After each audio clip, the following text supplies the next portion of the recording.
Hello and welcome back to Hank's Yarncast. My name is Casey. I'm the owner and operator of Hank's Yarn Parlour in Belfast, Northern Ireland. Thanks so much for joining me. You're very welcome here, just where I have a little chat about shop news and also what I've been knitting on. And I'm also going to chat to you today about the Gathering Stitches Festival, which was last weekend that I was vending at. And what a spectacular weekend. Absolutely delighted with it. It was so much fun. Loads and loads of vendors. If you haven't been before, there's kind of a bit there for everyone. If you're even remotely interested in pretty much any kind of craft, particularly textiles craft, that is definitely where it's focused on. But it is so much more than just knitting and crochet. There, there was all sorts of different like artworks there. There was a ceramicist as well. Obviously, like yarn, there were fabrics, there were workshops. There were definitely had some good feedback. I think also with pardon me, with Inspiring Yarns was doing an Intarsia workshop that everybody seemed to really enjoy. I believe there was also one on darning or mending knitwear. Yeah, just utterly spectacular. There was a lady with a booth next to me this year that was also selling handmade garments, so kind of her own knitwear, and they were just really interesting shapes, and also kind of the way that she had dyed them too. Some of them looked like they had been kind of like contact dyed after they had been made, rather than dyeing the yarn beforehand, and they were absolutely stunning. So all sorts of great stuff going on there. I did treat myself to a few things while I was there. I did resist the urge. I behaved myself, tried to curtail my spending. First thing that got me, I succumbed to buying some fabric for project bags. These guys are from also Inspiring Yarns as well, and I just really, they kind of caught my eye because they're a little bit different, this fabric. It's kind of it's polka dotted, but it's got, I hold that up, I'm not sure if you'd be able to, if it'll focus, it's got like these micro polka dots in the background of the bigger polka dots. So I grabbed a couple of those. I thought they'd be really great for project bag lining. So I grabbed this kind of tealy, a bit more green than it is blue, I would say, and also this red one. I made a couple of red project bags this season. I don't know why. It's not a color I normally would go for, is that bright cherry red, but it's grabbing my attention right now. I'm loving it. And I also picked up a 1/2 meter of this delightful, let's see if I can get that to focus, little cats in witches' hats. And my very dear friend Reka came and helped me with my booth this year at the festival, and she was an absolute star, so I'm going to make her a little bag as thank you with that. And then I also succumbed to some yarn. So Debbie over at Herbarium Dye Works, so she does all of her dyeing is done with natural, like, botanicals and minerals. And she was next to me at the show last year, and this sort of like peachy apricot color was speaking to me all weekend, and I resisted the urge to buy yarn because I didn't need it. Not that you know, you need yarn to buy it, but you know, just trying to behave myself. But she had it again this year, and I just thought to myself, no, I still love that. It's a whole year later, I still love it, so I'm having it. I was going for this one, which is a merino fingering weight. And then right when I kind of was about to check out, I also spied this guy, which is just a slightly lighter color, both kind of that apricot peach color. This one is a alpaca silk cashmere, and it's lace weight.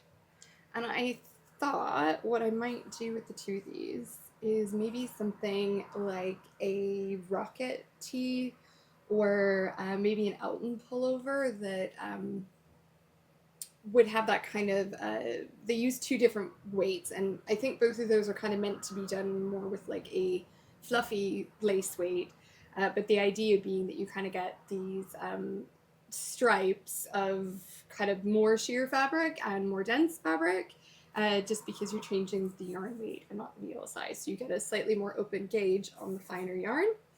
And I just thought that because they're just slightly different kind of tone, different shades of the same color, that would work really well together. So I think that's what I'm gonna do with them. I cannot stop petting this alpaca silk. This is, oh, it just feels so good, you guys. It's amazing. It does have a slight halo to it, but it's not brushed. I'm not sure if that would show up in a little bit. I should also say I'm working with a slightly different camera setup today as well, so hopefully our focus issues will maybe be slightly resolved. I don't know. We're gonna try it.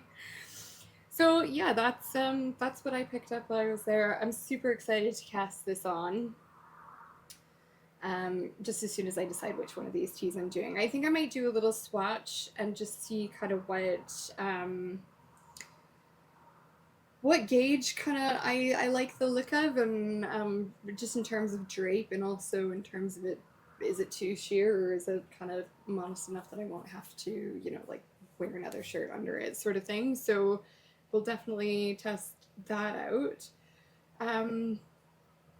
Yeah, what else can I say about that festival? It was just a bit of a whirlwind, honestly. It was busy, and it was so good to see so many familiar faces there. And I know I got chatting to loads of you, and I think there was a few of you that I saw, but I didn't actually get a chance to say hello to. So I'm very sorry if I didn't get a chance to chat to you, but it was nice to see you there all the same.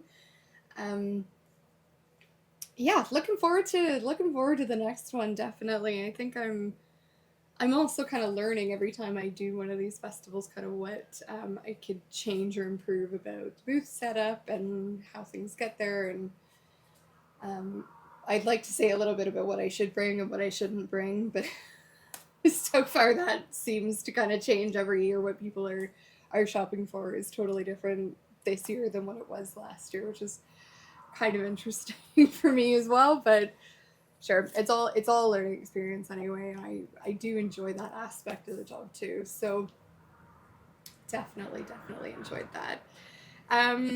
Let's see what else has been going on. I'm going to very quickly just talk about a couple classes that are coming up in the shop before I get into what I've been knitting on. So first one up is our crocheted wind spinner class. I do actually have the sample for it this time. Got two samples actually. So these are the wind spinners we're going to make in our crochet class. So it's just a very casual beginners class, just a one night kind of taster session to take a stab at crochet and see how you like it, see how you get on with it, and whether or not you might want to pursue a slightly more in-depth, involved class. But the wind spinner class basically is just going to teach you kind of all the basic stitches and how to hold your hook, different ways of tensioning your yarn. Well, there's a couple ways you can hold the hook as well, of course, and then also kind of working out how to chain and how to kind of keep your chains a little bit consistent, which of course takes a bit of practice. But so we'll start with chains, and then we'll move into double crochets, and then half treble crochets, and also treble crochets, and then you get, you know, to take home a fun little project. So you'll actually be able to finish something in this class. It's not complicated, it's really simple, but it does just give you a chance to try out all of the basic stitches. That is on the 27th of May, Wednesday the 27th of May. And then coming up right after that on the 28th is our Introduction to Lace workshop. So that is just where we're going to talk about how to make lace. We're going to make a shawl for this one, little shawlette. It's kind of pretty simple, like eyelet lace. This is not the actual shawl, by the way. I don't have the actual shawl with me. Typical of how prepared I am for this podcast. But this one does have really similar stitches. So we're going to be kind of talking about how we make these eyelets with yarn overs and how we can manage stitch counts, because obviously if you're putting in a yarn over, then you're adding a stitch, so we need to decrease the stitch to keep our stitch count even, and also kind of how you can work with that to actually shape your item as well. So sometimes you need kind of extra increases or decreases apart from your yarn overs too. So we'll definitely kind of have a look at lifelines as well for this, and other kind of little tips and tricks for keeping track of lace repeats. That is on Thursday the 28th. Thursday the 28th of May, so just in a couple weeks. And then following that, we've got another crochet class coming up for a market bag. There. So this one it starts at the bottom, and then we're going to work this lovely mesh stitch, so this bag kind of stays nice and open and light and very stretchy. So you can get quite a bit of stuff in this bag, but it also kind of folds up nice and small. I mean, I can't even get it folded up that small. I've bunched the handle up in there, but easy enough to kind of stick in your handbag and take shopping with you, put your groceries in, or other shopping, other messages you've been doing. That's a bit better. So this is actually a two-part class, mostly not because it's difficult or complicated, just that it takes a little bit of time to do. I anticipate that during the class, for how I've kind of timed the sample, and is that we'll probably spend the first class, we'll probably get most of the bag finished. We'll do the bottom and the mesh stitch, and then the second class is where we'll do the handle. I just don't think that there was quite enough time to get that done in one class, and I wanted to make sure that everybody kind of understood how the handle works. There's actually, I might do the pattern up with a couple different options for handles. So this one is just kind of like one wider strap, but if you wanted to do like two handles on either side of the bag, you could absolutely do that as well. So that is the 3rd and 10th of June, which I believe are Wednesday evenings. So yeah, looking forward to that. There is some more classes coming up a little bit later on in the summer as well. There will be another brioche class. There's going to be a couple colorwork classes as well. Looking at doing a kind of regular stranded colorwork class, introduction to stranded colorwork, and also looking at doing a slightly more advanced stranded class where we'll take a look at ladder back jacquard technique, which is really used for kind of managing extra long floats. So if you have like a really big gap between where your secondary color is coming in, maybe you've got to take it over a gap of, I don't know, 20 stitches or something crazy like that, then this method helps to manage extra long floats so that your work stays stretchy. It has a bit of give to it, because if you've ever knitted colorwork before and you don't have enough slack in the floats, then you know that it kind of has a tendency to cinch in and pucker, and that's not a fun look. So that's one way to manage the longer floats, and we'll take a look at that. I've also had a bunch of requests for an intarsia class as well, so we're looking at doing that. Now the intarsia class will probably be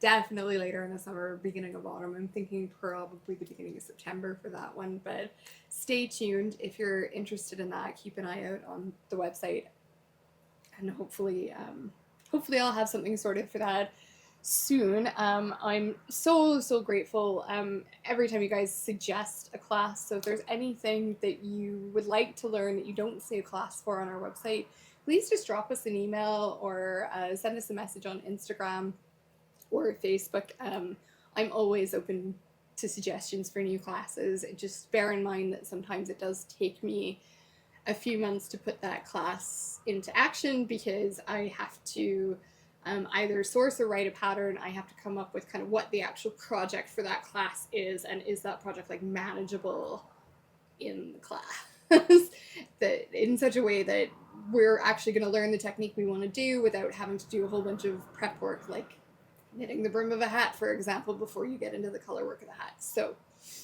that's just something considerations that I have to make. So sometimes, it takes me a month or two to actually get a class kind of on board and bookable. But they are coming, and please do keep your suggestions coming as well. Always look forward to seeing those. Okay, let's see now. What other news do I have? Well, let's chat. Well, I have lots of stuff to chat about today, so I'm just trying to figure out what to chat about next. In case you haven't noticed, if you've watched a few episodes, I don't really plan this podcast, guys. I just kind of wing it when I get here. So sorry if it seems a bit all over the place. It definitely is this week. My brain's still a little fried from the festival. I'm just trying to get back into my regular routine now, but let's see. I have a new cast on. This is a sample I've been knitting up for the shop in our Iru yarn. So this is the one that is 100% Irish. And I am making a little bandana, well, actually kind of a big bandana cowl with it. I'm kind of aiming to make this a similar shape to the Creel cowl, which I wear all the time on this podcast. I like the way that it sits, so that was kind of the shape I wanted to emulate. So it's kind of triangular, but it has two kind of squared off edges that you seam together at the back. But it does give you that really lovely bandana shape that sits nice, kind of up the neck a little bit and covers your chest, which I really love about a good cowl. I hate it when there's just like floppy fabric there and the draft is getting in. I'm like, it's totally, to me, defeats the purpose of the cowl. So I do kind of like this shape. I'm really, sorry, I can't find the words right now. But that shape just really works for me. So I decided that I wanted to revisit a stitch I haven't worked in a while. This is jute stitch, and this is a reversible kind of broken rib pattern. It does not look the same on both sides, but it does look lovely on both sides. So you get this kind of like stripy sort of ribbed pattern on one side, and on the reverse you get this sort of really lovely slip stitch pattern, and these little dashes are all made with slipped stitches. So it looks really great. It kind of produces this really lovely squishy waffly kind of texture almost, but it looks great in one color or two, and I'm kind of planning to take this from started with this kind of lighter aqua color, and then added in this darker one, and then once my lighter one runs out, then I'll finish it off in just the darker one, so you kind of get this sort of fade gradient sort of effect with it. Or I mean, it kind of comes out a little bit more color blocky. I wouldn't say it's quite gradient. Like you can definitely see, obviously, like with the line in this one, kind of where each of those sections is, but I think that it gives a nice effect. That kind of idea came from the Pearl Soho has a blanket pattern,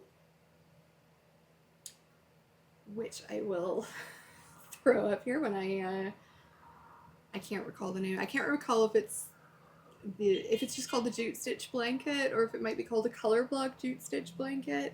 But I knit that blanket as a baby blanket for a friend of mine back home in Canada a few years ago, and it took a really long time to knit as a blanket because it doesn't grow very fast, with kind of one row being slip stitches and then the next row there's no slip stitches. Like every other row it has the slip stitches on it, so it just takes a while for it to grow vertically. So the blanket took a very long time, but this is going much quicker.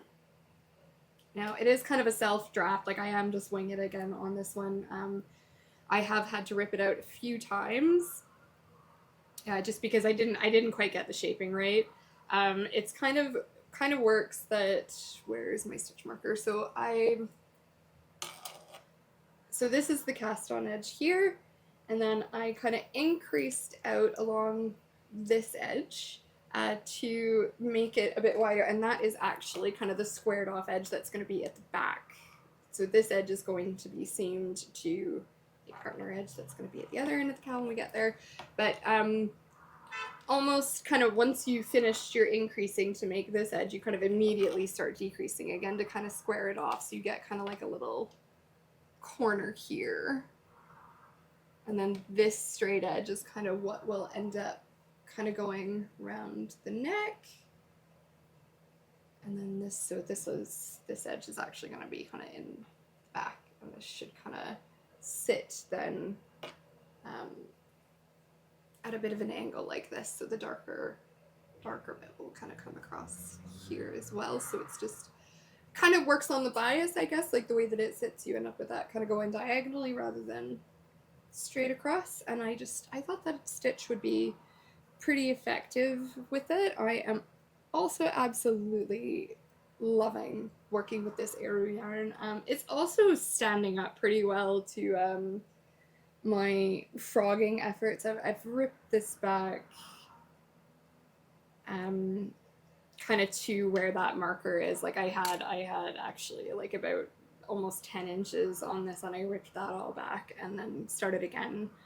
Still didn't quite have my decreases right, so I had to rip it back a couple more times, a few inches then, but it's, despite all the frogging, the yarn is holding up. Like it's still kind of the same sort of texture. It's not getting like really pilly or, you know, fluffy or anything like that. Like I think it's holding up really well. Yeah. This is a new colorway that I've brought in, by the way, new to us. It's called Atlantis, and it's maybe coming up a little bit more blue on the screen. It's actually kind of a, I say this is like a really kind of proper turquoise is what this is. It's a little bit more green than it looks there, but really beautiful, really, really beautiful. So I'm enjoying that. Despite even having to rip it back a few times, like it's keeping me entertained. I'm still enjoying working on it and not annoyed that I have to keep reknitting it. So yeah, it's kind of taking up most of my attention right now. However, I have a feeling it's about to get unseated because you may have heard that Ysolda is running her Garment KAL this year. So kind of how that works, you can sign up on her website for the KAL. Also, if you do decide to sign up, there's kind of a bunch of myself and other yarn shops that have collaborated with her to provide discount codes. So if there's kind of particular yarn that you want for your garment, or a particular area, like you can find a shop local to you that is probably participating and has a discount code. So all of the discount codes are available once you sign up for the KAL. So that actually started, the official cast on date was actually this past Friday, May the 15th. But there's still plenty of time to cast on. So it's running from the 15th of May until the 31st of July. So it's like 2.5 months. And it can be any of her garment patterns. There's a 20% discount for her garment patterns on Ravelry, and I believe through her website as well. So nice little bonus there. I kind of had plans to start myself a little summer garment. So I was thinking like a tiered tank. I actually had in mind, so I'm a little bit torn now. So what I actually had in mind the first time, so I got a new color of BC Garn's Lino in. This is 100% linen. And it is this really lush Bordeaux color. It's like black cherry, and it's, ugh, I love it. I know it's not a really like bright summery color, but it's just so pretty. I think would suit me. So I actually had plans to cast on another Este tea with this. That's just Ysolda Garment. Sorry. Um, I've knit this once before. I knit it in a Kremke recycled denim. And it did turn out quite nice, but I feel like the denim was maybe just a little bit too heavy for that gauge, so it doesn't quite drape the way that I would like it to. So I've been thinking about making one in a slightly lighter yarn. The Lino would be absolutely perfect for it. And then, yeah, kind of came down to this color and said, oh, that would be really lovely for it, and I'd really like to have that. I really like the way that the kind of little cap sleeves on it just sit, and it's kind of boxy shape, so it's just kind of got a little bit of swing to it, and it's a nice knit as well. I really enjoyed just having that little bit of lacy cable on the shoulder. It's just super pretty. However, now that the Ysolda's Garment KAL is on, I am considering maybe instead going with the Inverleith tee.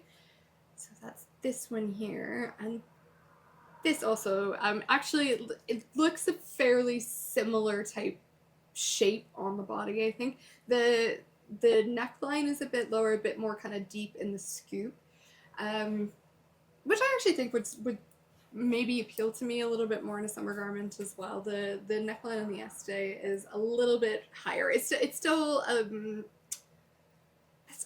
wouldn't say it's a boat neck. It is more of a scoop, but it sits higher. I think the one on the Ysolda kind of is going to sit like down here, and the Este one kind of sits maybe a little bit closer to the collarbone. And then obviously the sleeves are a little bit different. They're similar shape, but they don't have the lace, but they have this kind of cute little upturned, sort of like fold over kind of cuff looking detail on them. And yeah, it looks really lovely, and I think that it would drape really nicely. The gauge on that calls for 23 stitches per 10 centimeters. That would be absolutely perfect for the Lino. Now, just to throw another spanner in the works, I also have been eyeing up this Madrigoa for a long time. This is a silk. It's 100% barrette silk, raw silk. And this sort of silk actually comes from the outer parts of the cocoon, and they're able to harvest these as well, like after the